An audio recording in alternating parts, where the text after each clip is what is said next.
बहुत सारी ऐसी भ्रांतियां हैं। लोगों को ये लगता है कि लड़के जो अपने कान छिदवा लेते हैं वो स्टाइल में करवा रहे हैं, जबकि कर्ण भेदन संस्कार होता था वो लड़कियों का भी होता था, लड़कों का भी होता था। ठीक वैसे ही माँ अपने बेटों को भी काजल लगाती थी, सभी का होता था कि नजर ना लगे, तो बेटियों को भी लगाती थी। अब बेटियों ने तो उसे जारी रखा, लेकिन अब बेटों ने लगाना छोड़ दिया, लेकिन वो भी लगा सकते हैं और नजर ना लगे। स्वामी जी तो आपके सामने एक उदाहरण है, उन्होंने अभी आपके सामने आंखों में काजल लगाया, तो आंखों की सेहत के लिए काजल भी बहुत अच्छा है। स्वामी जी वो जो दादी नानी का नुस्खा हुआ करता था ना, सुरमा लगाया, सुरमा। जब मैं माँ बनी तो फिर मैंने भी बनाना सीखा। बादाम का घी के साथ वो लौंग में जो घी में दीपक में जलाकर वो बादाम की पूरी राख, फिर जो वो निकलती है, हाँ, और फिर उसको घी में ही मथा जाता है और फिर वो काजल तैयार होता है। तो एक तरीका ये भी है जो घर पे बनाया जाता है स्वामी जी। लेकिन हम आंखों के दुश्मन की बात कर रहे हैं, और कैटरेक्ट ये परेशानी तो आप जानते ही हैं कि बड़ी उम्र के लोगों को ये परेशानी बहुत होती थी, आज भी होती है। लेकिन आज उन बड़े लोगों की कैटेगरी में 40 साल वाले भी पहुंच गए हैं। ये कैसे हो गया है? पहले तो इसके पीछे के कारण आप समझाएं, और फिर मोतियाबिंद का क्या सावधानी से इलाज मुमकिन है सही समय पर? बहुत एक्सपोजर है ना ये मोबाइल के साथ, रेडिएशन के साथ, टीवी के साथ, डिजिटल मीडिया के साथ। एक तो ये कैटरेक्ट, आंखों में सफ़ेद मोतिया, और ग्लूकोमा काला मोतिया, फिर डबल विजन, कलर विजन, फिर जो है मैकुलर डिजनरेशन, रेटिनाइटिस पिगमेंटोसा, आंखों के अंदर अल्सर।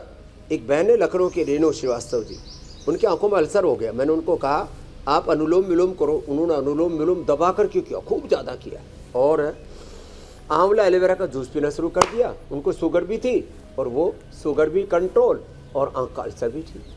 तो ये जो उपाय बता रहे हैं ना आज, ये जो है आई ग्रिड तो डालना सभी, और दृष्टि डालना जिनको काला मोतिया है, बाकी सोम में बच्चों को डाल देना। तो ये काला मोतिया, सफ़ेद मोतिया, तो शुगर के कारण से, बहुत ज़्यादा पोल्यूशन के कारण से, बहुत ज़्यादा आंखों को स्ट्रेस देने से, पढ़ाई करने से आंखें कमज़ोर नहीं होती, पोल्यूशन से लेकर के बहुत ज़्यादा चिंता, तनाव और उत्तेजना, इन सब से आंखें खराब होती हैं। तो मैंने देखा आमल के रसायन जो सेवन करते हैं, आमल के रसायन सप्तामृत लो, ये आमल के रसायन 200 ग्राम, सप्तामृत लो 20 ग्राम, मोती पिष्टी उसमें 5 से 10 ग्राम, ये मिला करके और उसको खिला देते। मैंने तो देखा त्रिफला ही रात को खिला दिया और त्रिफला से आंखें धो दी। कैटरेक्ट और ग्लूकोमा दोनों ठीक होते हैं, ये मेरा अनुभव है। और अनुलोम विलोम, एक तो कौशिक आया था मेरे पास, नरेश कौशिक महेंद्रगढ़ का, 3 पीढ़ियाँ उनकी, हाँ वहाँ के पास का जानो आप, हाँ। तो जो है उसके ग्लूकोमा ठीक हो गया, और ये 3 पीढ़ियों का, परिवार में कितने लोग अंधे हो चुके थे ऐसे। मतलब मैंने तो जो आंखों से देखा है ना योग का लाभ, तो रेटिनाइटिस पिगमेंटोसा तक अच्छा हो जाता। रतौंधी बोलते हैं उसको गाँव के पास, रतौंधी, सफ़ेद मोतिया, काला मोतिया, cataract, glaucoma, double vision, colour vision, macular degeneration. हमारे एनपी सिंह साहब भारतीय शिक्षा बोर्ड के चेयरमैन, उनके रिलेटिव हैं कोलकाता के, तो वो बहुत बड़े ऑफिसर रहे नेवी के।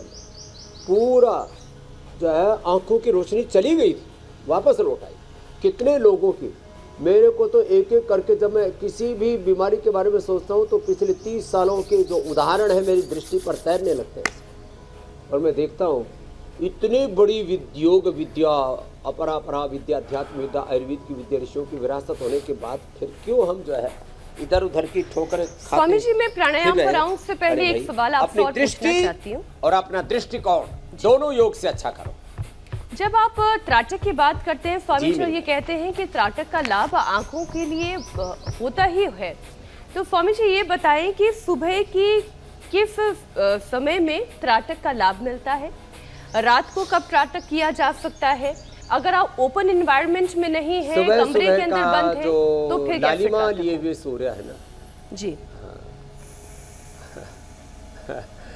फिर दीपक का कर ले, कोई एक ऐसे अंगूठे का ही कर ले। आप तो पूज्य गोविंद देव गिरी जी महाराज जी से मिले हुए, राम मंदिर के हमारे ट्रस्टी भी हैं और कोषाध्यक्ष भी है। उनकी बाईं आंख की रोशनी पूरी चली गई थी। उन्होंने गाय का घी खाली पेट खा करके, गाय का घी नाक में डाल के, गाय के घी की तलवों पर मसाज करके, गाय का घी का ही जो है सिर पे मसाज करके, और ये अनुलोम विलोम करके, ये त्राटक करके, उनकी तो आंख से पूरी दृष्टि चली गई। तो उन्होंने तो बंद आंखों से त्राटक किया। जब दृष्टि पूरी चली जाए तो फिर बंद आंखों से सूरज की तरफ ऐसे देख 5-10 मिनट, उसकी रश्मियाँ अंदर जा कर के आपकी नेत्र ज्योति को जागृत कर देती है। ये आपको अनुभव बता रहा हूँ मैं, पूज्य पाद गोविंद देव गिरी जी महाराज जी का। किशोर व्यास जी उनका, जब वो आचार्य हुआ करते थे, आचार्य किशोर व्यास जी उनका नाम हुआ करता, और अभी भी उनकी आंखें 100% अच्छी है। ये है महिमा। तो त्राटक बहुत ज़बरदस्त है। आप सुबह का त्राटक जब लालिमा पूर्ण होता है सूर्य के उदय का, लगभग 15-20 मिनट, बस अधिकतम आधा घंटे तक, बाद में दोपहर के नहीं। एक मैं गंगोत्री जा रहा था, एक साधु जो है उसने हठ में सुबह सूर्य त्राटक शुरू, आंखों देखी बात बता। गंगोत्री जा रहा था, मैंने कहा एक महात्मा को मैंने देखा वहाँ अपनी गुफा के बाहर, सड़क के किनारे गुफा थी, वहाँ बैठा हुआ। मैंने कहा महात्मा क्या हुआ? बोले हठ योग में आंखें गवा डाली। हठ योग तो हकारा कीर्तिता सूर्य ठकार चंद्र उच्यते, सूर्य चंद्र मसूर्य योगात हठ योग निगद्यते। सोम और अग्नि शक्ति का हकार कीर्तिता सूर्य, ह मने सूर्य शक्ति, ठ मने चंद्र शक्ति, सोम और अग्नि शक्ति का संयोग हठ योग है। अब मूर्खतापूर्ण कुछ लोग ऐसे जो ये काम करते रहते, वो नहीं करना। मूर्ख योग का नाम हठ योग नहीं। सोम और चंद्र, अग्नि सोमात्मकम इदम जगत।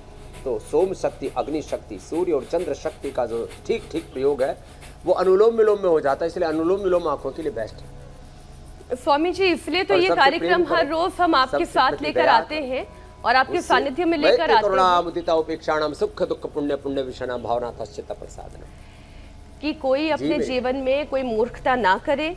अगर मूर्खता कर रहा है तो फौरन उसे छोड़े और फिर योग आयुर्वेद के रास्ते पर सही तरीके से आगे बढ़े। इसलिए हर रोज हम ये कार्यक्रम 7:56 पर आप लोगों के लिए लेकर आते हैं। आज बस इतना ही, कल फिर होगी आपसे मुलाकात इसी समय पर। स्वामी जी बहुत बहुत धन्यवाद। प्रणाम स्वामी जी। बहुत बहुत धन्यवाद। प्रणाम।